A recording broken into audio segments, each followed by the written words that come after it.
Hi, in the previous lessons we've covered revolves, sweeps, lofts, and basic sketches.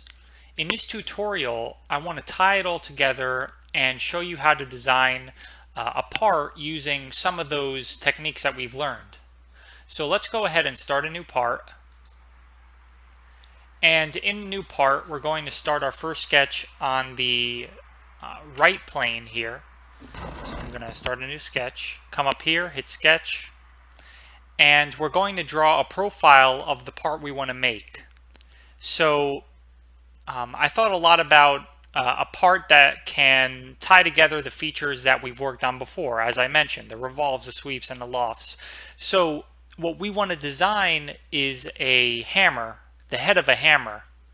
So to do that, we're going to first come up here and click on center rectangle. So I'm going to click on center rectangle, click on the origin, drag it out, and as you can see, before I even click down, I can type in a value, and that's going to be one of our dimensions. So I'm going to type in, I'll give it 1.5 inches. So I'm going to type IN. If we're working in millimeters, as long as I type in IN, it's going to allow me to type in a number. I'm going to hit tab, and I'm going to give this, let's say, 3 inches. Maybe that will work for us. So one thing I'm going to mention before we continue is if you go down here on the bottom right side, you can click here, and this is the document units. You could actually select millimeters, millimeter, gram, and second, or inch and pound, or meter. So I'm actually gonna keep it in millimeters, but now maybe I want to change it to inches. So I'm gonna click on IPS, and that's going to change the entire unit system for the whole part. Meaning that if I come up here and hit Smart Dimension, drag out a dimension, I can make this 3 inches, and I can make this 1.5 inches now, and I'm working in inches. Okay, great. So that's going to be our general shape here. We can kind of work it as we go along. See, right now I may want to change this to be 2.8 because I feel it's a little bit too long, or maybe I want to go down a little bit more, make it 2.6. So from here, I want to try an extrusion for this shape. But now that I think about it, I may want to add the back of the hammer. So I'm going to come up here and click on 3-point arc. And this is going to be for the nail puller.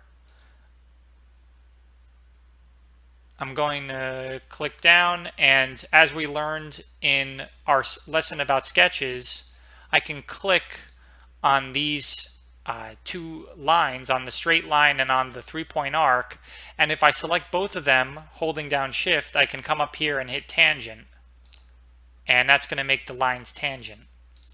So hopefully we can tie together the sketches and the simple basics that we've learned in this tutorial, as I mentioned. So I'm actually gonna, it seems like this arc needs to be about horizontal with the center of the block where the origin is. So I'm actually gonna create, if I hold down shift and click both of those, I can make these horizontal to each other. And I can also add another 3-point arc. Let me click on this point. Let me click here on the line. And actually, I'm going to delete that. I want to add a little thickness here. So I'm going to create another line. I'm just going to put this here. And I'm going to click on both of them, and I'm going to hit tangent. Actually, that's not what I want. I want them to actually be 90 degrees to each other. So I'm going to have to come up here and make another line So what I'm going to do here is now let's look at this area, because this is an interesting little sketch tutorial here. Here I have a 3-point arc. Okay, the 3-point arc comes in and it goes into a straight line. Now, as you can see, the straight line isn't constrained. This straight line is not constrained to anything other than being attached to this point. So what I want to do is I want to click on these two, and I'm going to hit tangent, and now the lines are tangent. Okay, now I'm going to click on these two, and I'm going to make them perpendicular to each other.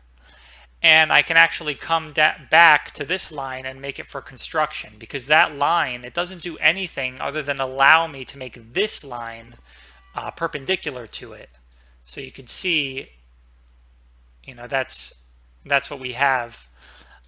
So whenever you're making a line for construction, I know we covered this in one of the tutorials, but the reason why is because if it's for construction, it means it's not really going to be used in any features, and it's just there as reference, or it's there so that you can base a dimension or a constraint off of it.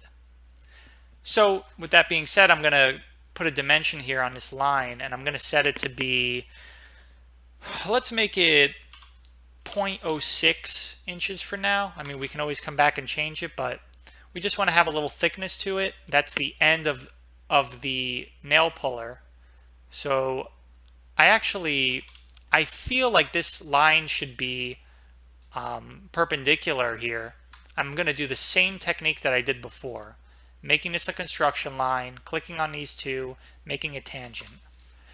And so right now, you see I actually have a lot of flexibility. I can change this to be, you know, to come in or go out, or make this as long or short as I want. And to go a step further, I could actually set a dimension here between this point and this point. And I'm going to make this 375.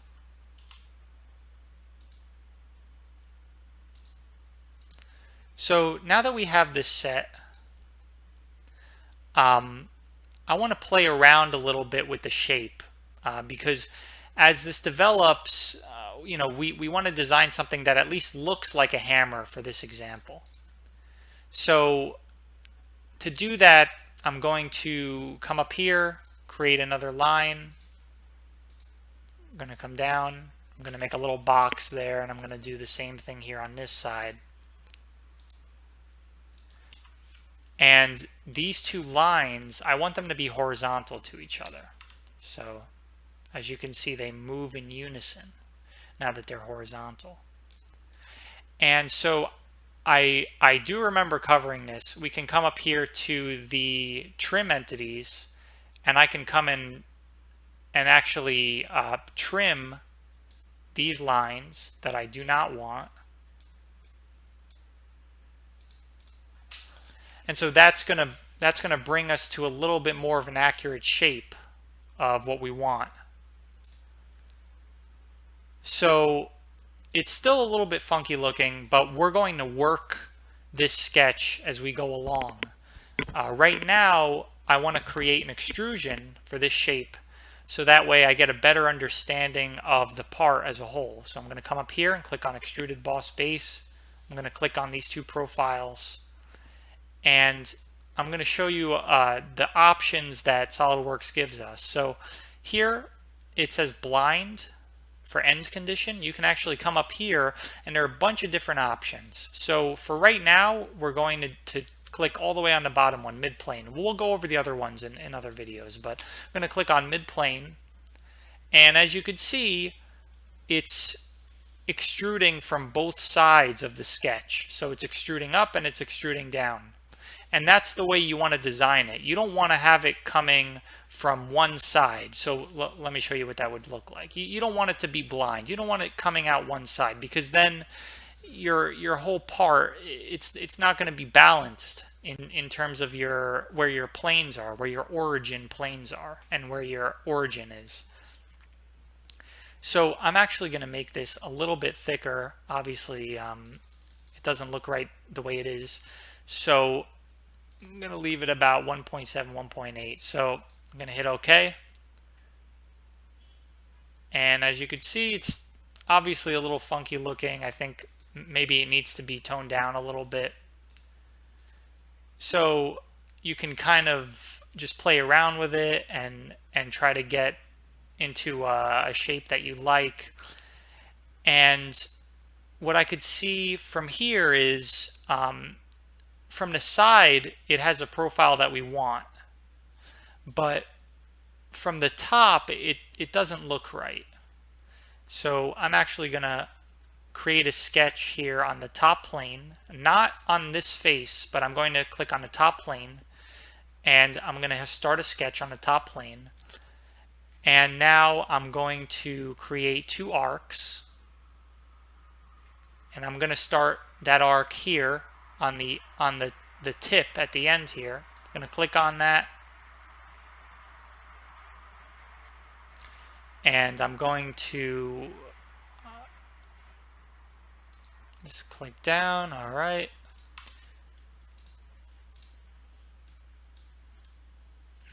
And so now I can come up and I can create another line.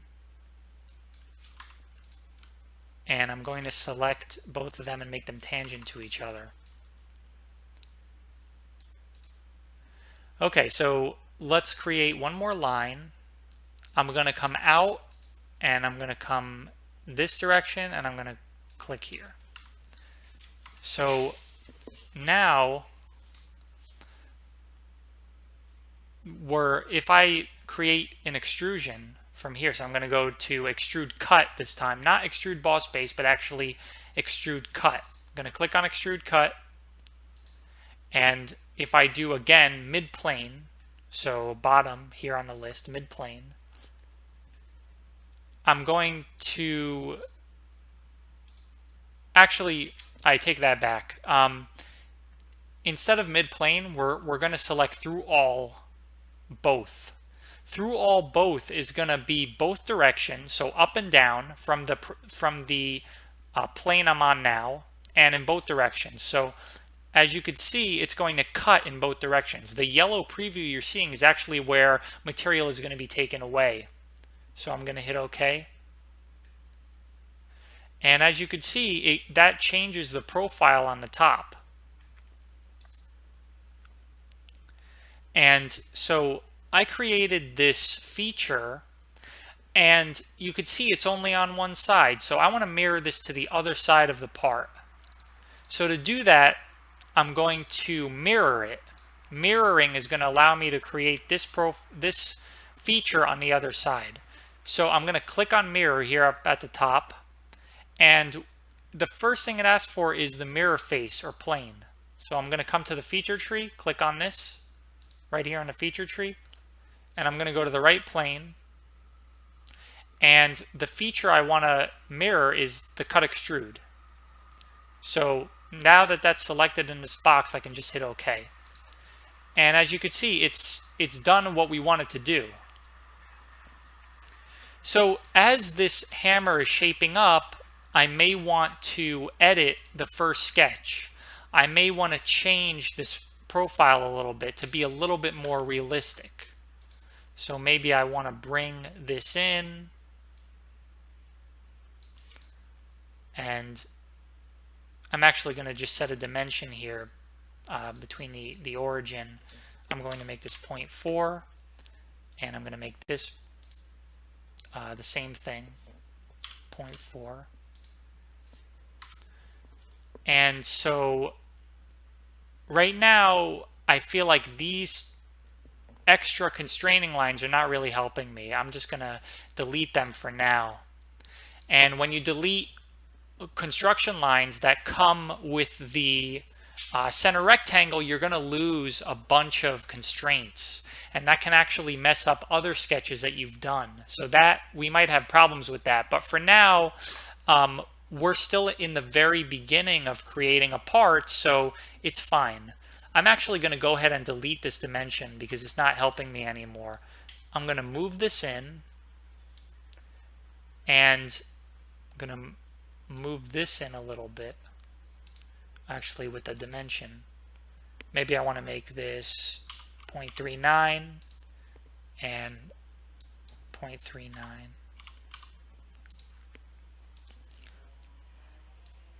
Maybe I want to move this in a little bit.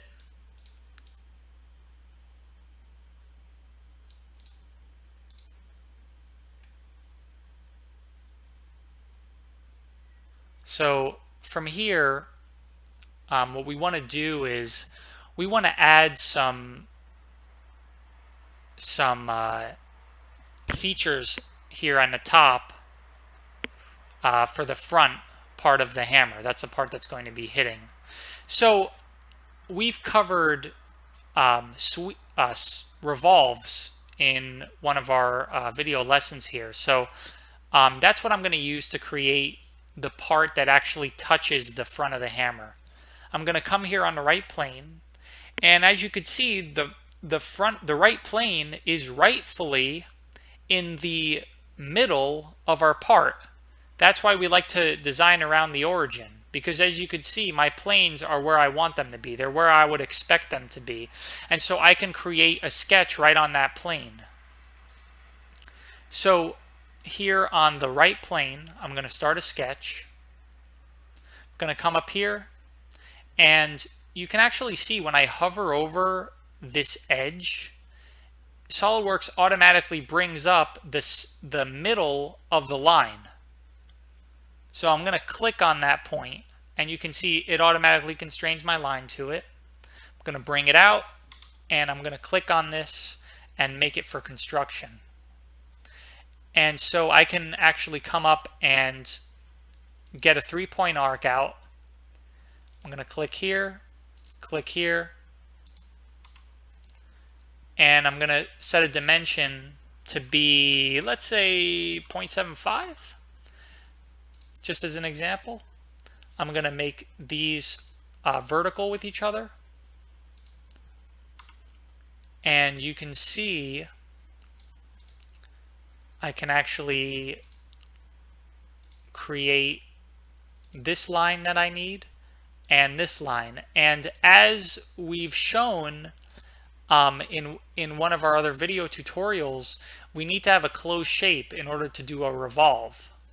So my one of my closed shape lines is sitting right on top of my center line in this case. And the last thing I'm going to do actually is just set a dimension here real quick. I'm going to make this maybe 0.6 for now as an example, or maybe actually raise that up to 0.8. Okay, so I can actually come up here and hit revolve, and that's going to automatically select my closed shape. And it's SolidWorks is smart enough to understand where my axis of revolution is.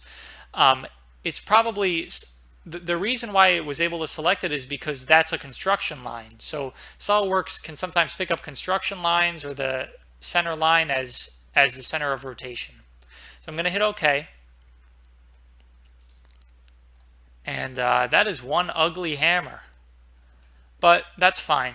This is really just an example. I want to get people into the loop here on just kind of the basics of the design. So I'm going to bring this in a little bit. I'm actually going to make this, let's say 0.6. That's going to update automatically. When I exit the sketch, it's going to just go right to creating that feature. And now, instead of creating a new sketch, because we want to create a new sketch now, instead of creating that on one of our planes, I'm actually going to click on this face, and I'm going to create a sketch on it. I'm going to select the center point of the circle, which if you just hover over the center, it comes up. Click on it, and I'm going to drag out a circle. I'm just going to set a dimension on here to whatever it is. And I can just come up here and create a simple extrusion, as we've done before. I can actually just drag the arrow. So really simple working. I'm just going to hit OK. And so things are coming along now, but there are some shapes that we still want to change. There are things that don't look the way that they should. If I go back to the first sketch, I can actually come in and move this a little bit. I'm gonna shorten. Actually, now that everything is not constrained, it's getting complicated. So I need to add some constraints here so that my part doesn't fly all over the place. I'm going to go back to sketch 1. So I'm just going to move this back.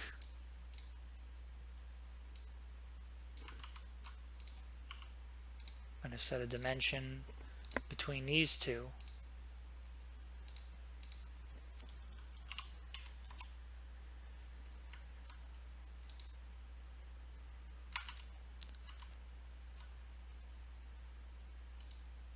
It's getting a little cumbersome now with all the dimensions that we've set.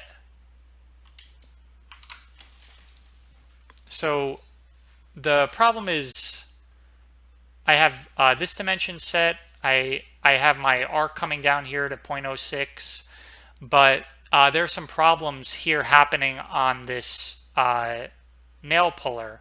I'm not able to move it the way I want to. So in order to stop this box from being moved all over the place, I'm actually going to click on this line and I'm going to just fix it. That's a constraint. That's a relation. I can click on this fix, and now that's going to fix that line.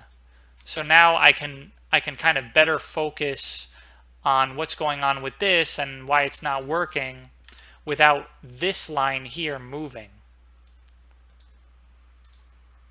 So I'm going to go and actually delete this dimension to make it a little easier to move things around.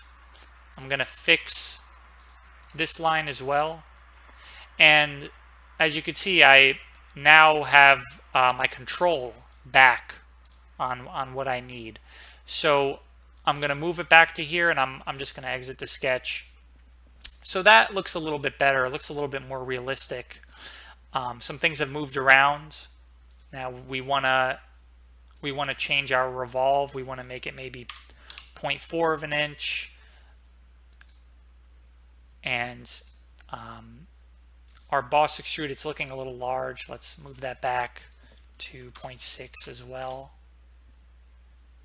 And if I come up here to the top, you can hit Control B, or you can click on the rebuild, and that's just gonna, whatever sketch you have, whatever dimensions you have, whatever features you have, it's just gonna rebuild the whole model based on the features and sketches that you've set. So it's as we're working it, it's looking more and more realistic. It's looking a little bit more like a hammer. I can come and make, you know, some fillets here. Maybe I want to set a fillet on the front nose here. I'm going to make that suppose 0.1 for now. Maybe just on the front one.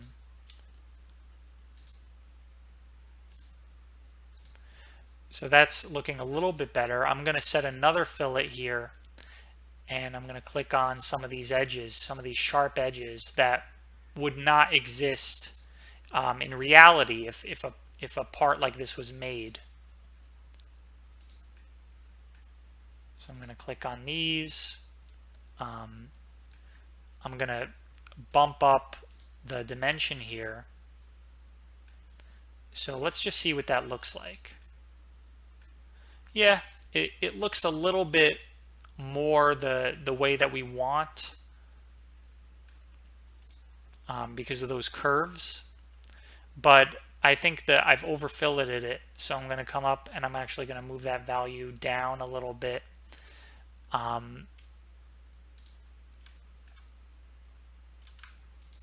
So just playing around with some of the dimensioning here.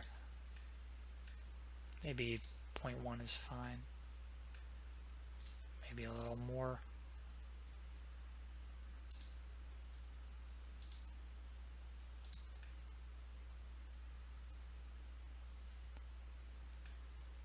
So here on the bottom, I want to create another feature for the fillet.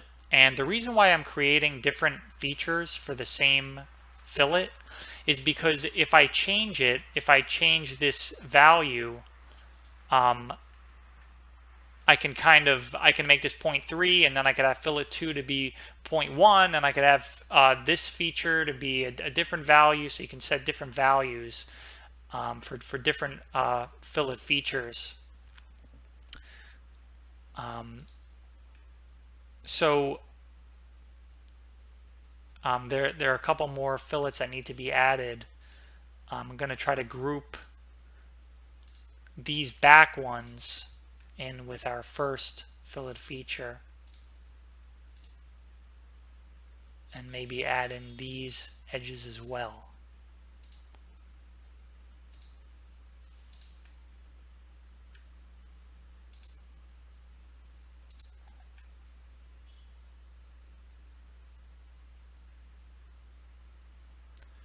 Okay, so it's getting there. It's still a little bit blocky and a little bit boxy, but if we change on our first feature, if we kind of change the way that this back piece is dimensioned, we can sort of influence the way that the fillets are going to come out. So I can remove this horizontal relation that we added in the beginning if I want to, if I so choose to, and I can kind of move this up and set it to maybe be here. Maybe I want to lessen this number. Maybe I want it to be 0.3 instead. And oops. So I want to grab this point. Maybe I want to add a dimension here, or maybe to this top one. Maybe instead of 2.6 for the arc length, maybe I want it to go up. So maybe I want it to be 3 inches instead. And maybe I want to add a dimension to this arc and set it to be maybe 5.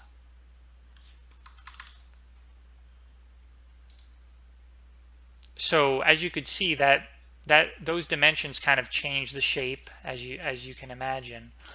I'm just going to make it a little bit shorter here on the end. I can kind of try to alter this a little bit.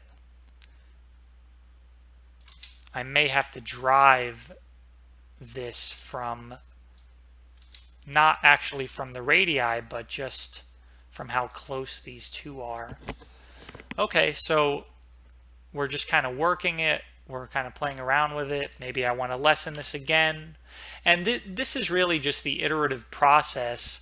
Oftentimes you're going to start with a sketch, when you're designing really anything, but when working in SolidWorks and just kind of playing around with the software and the capability, oftentimes you're just kind of faced with working the dimensions, changing dimensions to kind of try to satisfy what you want. See here, this fillet failed. I'm going to just delete it. It's going to completely delete it. You kind of see what works. You can see here this edge is not really, it may be too thin. It possibly may be too thin for fillets. But in the meantime, I'm going to come up here. I'm going to select these fillets again, because I want to create that feature again. Okay, that's looking good. This is not going to work. See how sharp this is here? If I create a fillet, it's just going to completely destroy how sharp this is, because SolidWorks is just going to fillet this entire edge. So I'm just going to hit OK for now, but I'm going to go back to my first sketch. And I've learned something about my model here. I can't make this as thin as I want. There needs to be some thickness here. I'm going to go back. And now if I select that again, if I select all these edges, I'm not sure if it's going to allow me to do what I want to do. I'm going to be running into problems with that. I'm going to delete this feature, or keep it see what the problem is here. See, it's completely deleting that back sharp edge. So, you know, that's a problem. That's something that instead of creating a regular fillet, I'm going to have to actually create a variable fillet. And so with a variable fillet, the fillet starts big here on the front, but by the end, the fillet is really small. So let's see if that's a solution that can work. I'm not sure if it's going to work, but I'm going to try it. So maybe we want to click on these two edges for our first one. I'm sorry. Let's try that again. I'm going to click for the variable fillet here, here, here, and here. And there are different zones based on where you are. So basically what this is SolidWorks allows you to select the edges you want to select. So I selected all these edges. Now I'm going to come in and I'm going to set dimensions for each of the radii here. So V1, I'm going to click on it. I'm going to set that to be, say, 0.2. Let's see if it works. So that's 0.2. I'm going to come here and I'm going to select this to be 0.1. Let's see what that looks like. Maybe I just want to make it a lot less than that. What happens if I set these all to be 0.01? What would that look like? So just 10,000ths of an inch.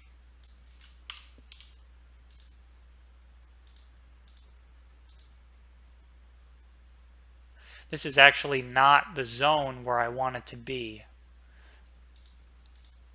I want this one to be the 0.2. So let me make this 0.2. So this is going to be 0.2. Okay. So as you can see, creating a variable fillet has allowed me to kind of create a fillet that's not going to be a problem. It's not going to be problematic in my part design. So, you know, it's a little bit pinched here. Obviously, that's not what we want. I'm going to have to set this variable radius to be a little bit higher. I can actually do that right from this window. So maybe instead of 0.2, I want it to be 0.1. Maybe that's going to spread it out a little bit more. No, that's going to cause an error. So maybe I want to make it 0.03, a little bit larger.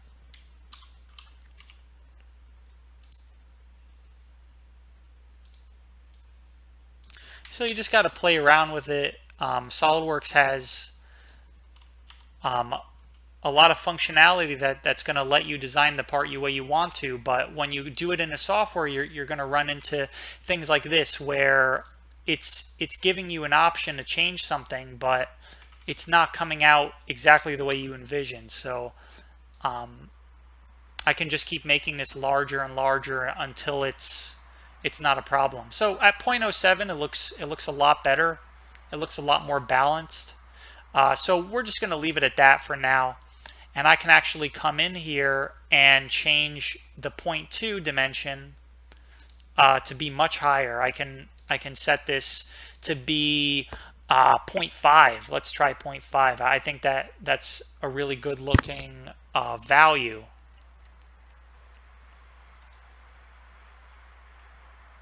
Yeah, so that definitely looks a lot better. I'm going to see if I can mirror this, but I'm not sure if SolidWorks is going to let me mirror the fillet. I can try. That's something that doesn't always work, but maybe for this example, yeah, see, it's giving me a rebuild error. So, you know, in that case, we can try something a little bit more creative. We can actually, well, instead of trying to mirror that whole side, we can just kind of copy the values that we did in this and then put it on the other side. So 0.2, 0.07, and the last one is 0.5. So this is 0.5, and this is 0.2, and everything else it gets smaller and smaller and smaller. Let's look at that one more time. So 0.2 starts at 0.5, goes to, and it ends at 0.1.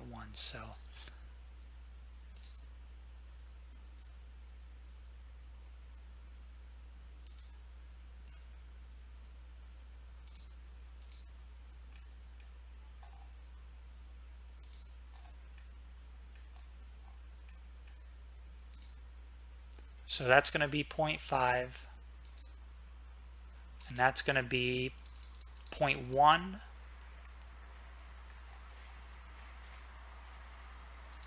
and the other ones are just going to get smaller and smaller and smaller. I'm going to make this one 0.05, so 50 thousandths of an inch, and as you can see, it's complying with what I want to do. So this one is not supposed to be 0.05, it's supposed to be 0.5.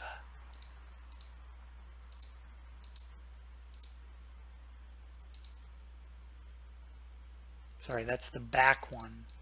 That one is supposed to be 0.05. Sometimes these markers can get crossed, so you want to make sure you're working with the right one. So I can actually click on the marker. That makes it a little easier, and I could set this to be 0.5. So that's what I want it to be. And when I hit OK, it's going to design it in that way. I'm going to go in and create 2 more fillets here, but they're just going to be regular ones.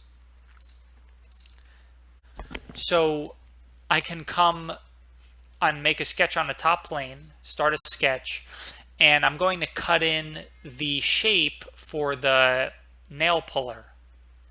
So, you know, as you can imagine, this whole tutorial really is just stylistic. It's just a way to teach how to create, you know, a basic part like this. I'm just kind of shooting from the hip here. I'm going to make these vertical. I'm just kind of showing the steps in terms of the design of it.